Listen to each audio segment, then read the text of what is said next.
اعوذ باللہ من الشیطان الرجیم پناہ مانگتا ہوں میں اللہ کی شیطان مردود سے۔ بسم اللہ الرحمن الرحیم شروع اللہ کا نام لے کر جو بڑا مہربان نہایت رحم والا ہے۔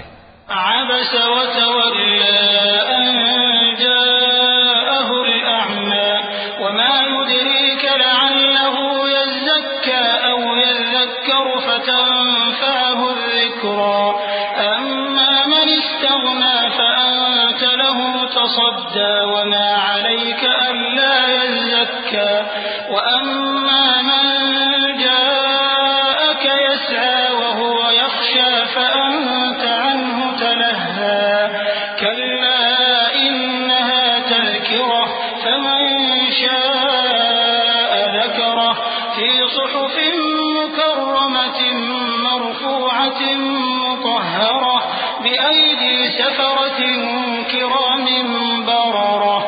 پیغمبر صلی اللہ علیہ وآلہ وسلم نے تیوری چڑھائی اور منہ پھیر لیا کہ ان کے پاس ایک نابینا آیا، اور تم کو کیا خبر شاید وہ پاکیزگی حاصل کرتا یا وہ سمجھ جاتا تو تمہارا سمجھانا اسے فائدہ دیتا۔ اب وہ جو پرواہ نہیں کرتا سو اس کی طرف تو تم توجہ کرتے ہو، حالانکہ اگر وہ نہ سنورے تو تم پر کچھ الزام نہیں۔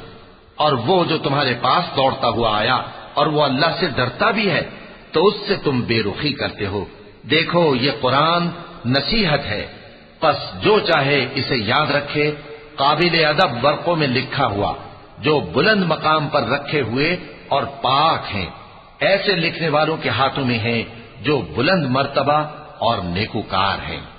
قتل الإنسان ما أكفره من أي شيء خلقه من نطفة خلقه فقدره ثم السبيل يسره ثم أماته فأقبره ثم إذا شاء أنشره كلا لما يقض ما أمره فلينظر الإنسان إلى طعامه أنا صببنا الماء صبا ثم شققنا الأرض شقا فأنبتنا فيها حبا وعنبا وقضبا وزيتونا ونخلا وحدائق غلبا وفاكهة وأبا متاعا لكم ولأنعامكم۔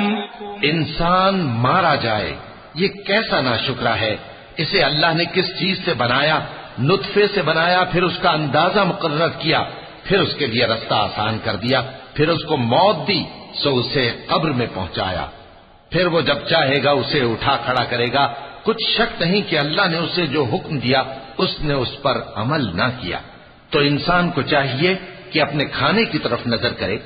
بے شک ہم ہی نے پانی برسایا، پھر ہم ہی نے زمین کو اچھی طرح پھاڑا، پھر ہم ہی نے اس میں اناج اگایا اور انگور اور ترکاری اور زیتون اور کھجوریں اور گھنے گھنے باغ اور میوے اور چارہ، یہ سب کچھ تمہارے اور تمہارے مویشیوں کے لیے بنایا۔ فإذا جاءت الصاخة يوم يفر المرء من أخيه وأمه وأبيه وصاحبته وبنيه لكل امرئ منهم يومئذ شأن يغنيه وجوه يومئذ مسفرة ضاحكة مستبشرة ووجوه يومئذ عليها غبرة ترهقها قترة أولئك هم الكفرة الفجرة۔ تو جب کانوں کو پھاڑنے والی آواز آئے گی اس دن آدمی اپنے بھائی سے دور بھاگے گا اور اپنی ماں اور اپنے باپ سے اور اپنی بیوی اور اپنے بیٹوں سے بھی۔ ہر شخص اس روز ایک فکر میں ہوگا جو اسے سب سے بے نیاز کر دے گی۔ اور کتنے چہرے اس روز چمک رہے ہوں گے، خنداں و شاداں، یہ نیکوکار ہیں۔ اور اس روز کتنے چہرے ایسے ہوں گے جن پر گرد پڑ رہی ہوگی اور ان پر سیاہی چڑھ رہی ہوگی، یہی لوگ ہوں گے انکار کرنے والے بد کردار۔